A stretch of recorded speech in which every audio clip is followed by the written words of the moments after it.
아멘. 오늘 말씀 제목은 솔로몬의 기도라는 제목을 가지고 말씀을 나누려고 합니다. 이스라엘의 왕 중의 왕이라고 할 수 있는 왕은 다윗과 솔로몬을 얘기해요.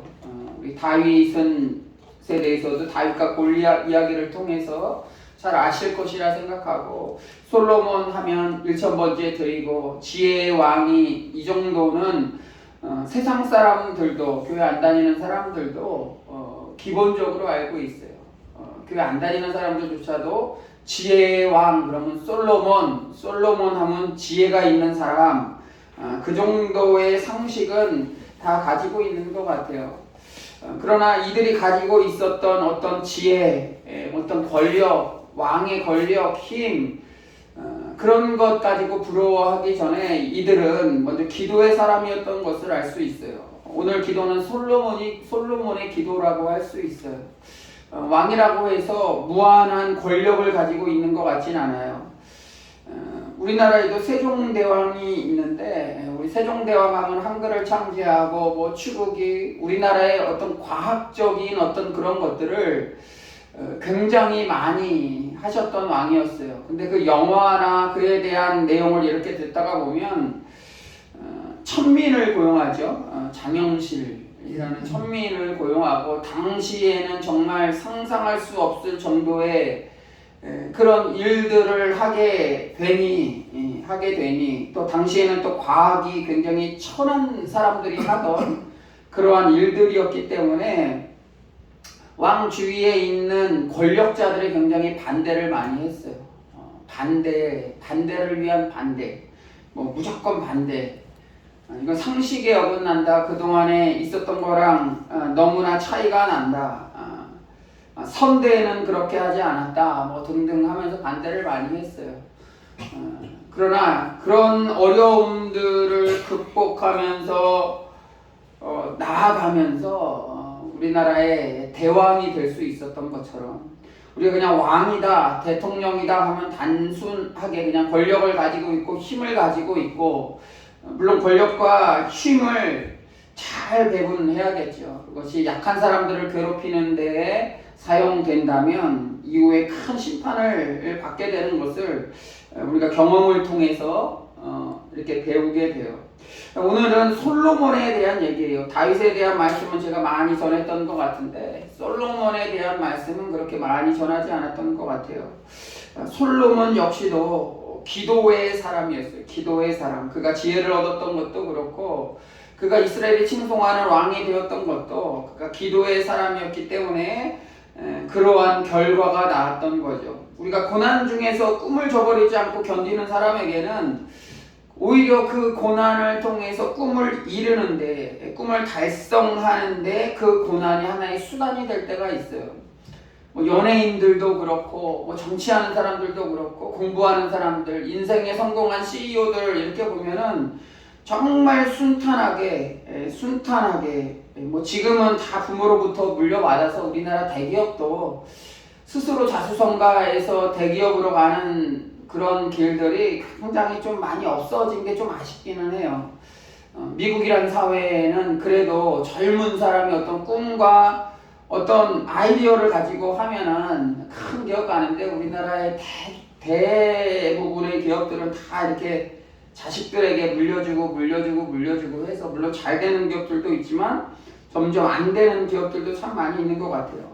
뭐 하여간, 그러나 우리나라 초대의 기업을 했던 그런 기업가들을 보면은 다 어렵게 살고 먹을 것도 없어서 그런 고생하는 가운데 열심히 일하고, 고난 가운데서도 방해하는 세력들 가운데서도 그것을 극복하여서 우리나라 최고의 기업으로 되어 가고 있는, 뭐 우리나라 뭐 삼성의 이병철 회장이나 뭐 그 현대의 정주영 회장이었나요? 그런 분들 이렇게 일대기 보면은 평탄한 삶이 하나도 없어요. 다 보면 젊을 때부터 고생하고 망하고 사기당하고 이런 것들을 통해서 그의 꿈들을 하나하나 이루어진 내용들을 이렇게 통해서 보게 되는데, 우리 믿음의 사람들도 마찬가지예요. 우리가 믿음이 있다. 저 사람 믿음이 참 좋아. 라고 할 때 그 믿음이 그냥 단순하게 그냥 매일같이 하고 기도하면서 생겼던 게 아니고 고난을 통해서 고난이 왔을 때, 어려움이 왔을 때 그것을 기도로 그 고난과 고통들을 극복하면서 믿음이 한 단계 한 단계 성장하였던 것을 볼 수 있어요. 인생의 가장 큰 어려움이 닥친 사람들은 그것을 기도로 극복했을 때 웬만한 어려움들은 그냥 다 이렇게 넘어갈 수 있어요. 하나님의 능력과 지혜가 충만했던 솔로몬 역시도 기도의 왕이었다고 제가 말씀드렸는데, 이 솔로몬 왕이 오늘 본문을 통해서 알 수 있는 것은 정말 항상 기도하며 응답받았던 사람이었던 것을 볼 수 있어요. 제가 말씀드렸듯이 지혜의 왕이었어요. 지혜의 왕인데 그 지혜가 어느 한순간에 그냥 임한 것이 아니에요. 그냥 자연스럽게 은사로 주어진 것이 아니에요. 이 솔로몬 왕이 이 지혜를 얻기 위해서 예루살렘에서 서북쪽으로 한 10km 이상 떨어진 기브온이라는 곳에서 1000번제를 드려요. 1000번제가 1000번을 드렸다는 개념보다는 1000개를 한꺼번에 드린 거예요. 우리가 뭐 1000번제 하면은 한 번, 두 번, 세 번 해서 1000번을 드려서 그 정성 때문에 지혜를 얻었다고 생각을 하는데, 우리가 이제 1000번제 저도 드리지만 1000번제를 뭐 매 주마다 한 번씩 이렇게 드려요. 그래서 1000번을 채울 때까지 이렇게 횟수로 하지만 오리지널 성경 1000번제는 그런 것은 아니었어요. 한 번에 드린 거였어요. 한 번에 드렸던 제사였어요.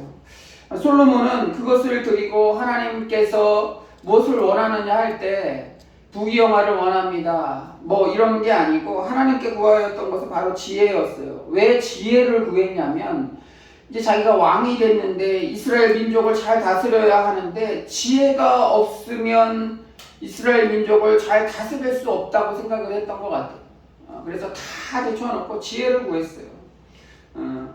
하나님이 보시기에 이의 기도가 하나님이 듣기에 딱 좋은 기도였던 것 같아요. 나를 위한 기도가 아니고 민족을 위한 기도, 민족을 살리기 위한 기도였던 것을 주님이 아셨었던 것 같아요. 그래서 응답해 주시죠. 그래서 우리가 지혜의 왕 하면 솔로몬이죠. 또 솔로몬이 이렇게 기도할 수 있었던 것은 그의 다윗처럼 여호와를 사랑했기 때문에 그래요. 다윗도 어려움들이 굉장히 많았는데 그 어려운 순간들을 하나님께 기도하면서 순간순간 넘기게 되는 것을 볼 수 있잖아요. 하나님의 뜻에 합당한 일들을 하고 어려울 때마다 하나님께 무릎 꿇고 기도하였던 것을 볼 수 있어요. 솔로몬은 그것을 물려받은 거예요. 우리 믿음의 유산 그러잖아요. 유산 문제 때문에 요즘 뭐 자녀들 간에 부모와 자식 간의 문제가 굉장히 많은데 참 보면은 참 불쌍한 것 같아요. 유산을 돈으로 주는 가정은 참 불쌍한 가정인 것 같아요. 노력도 없이 준비도 없이 값없이 받은 것 같은 것은 탕자와 같은 삶을 살 수밖에 없어요. 탕자가 부모로부터 유산을 받고 나가서 다 그것을 탕진하잖아요. 탕진하고 다시 돌아오잖아요. 그 탕자의 비유처럼 노력과 준비 없이 받은 것들은 다 그렇게 사용할 수밖에 없어요.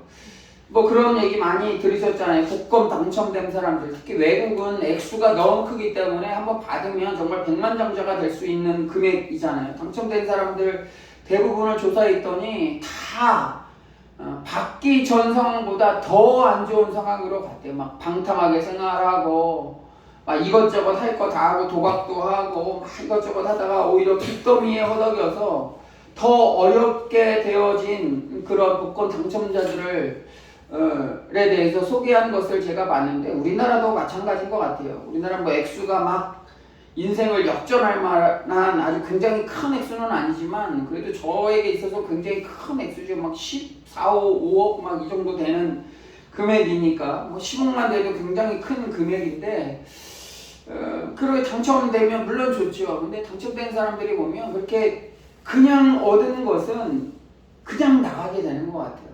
땀 흘려 우리가 노동을 통해서 벌지 않는 것은 그냥 방탕하게 쓸 수밖에 없는 것 같아요. 그러나 이 솔로몬은 다윗으로부터 받은 유산이 어떤 왕권이나 권력이나 큰 부 이전에 다윗부터 받은 것은 기도의 유산이었어요. 가장 값진 것은 정말 기도의 유산이었어요. 그것을 받은 거죠.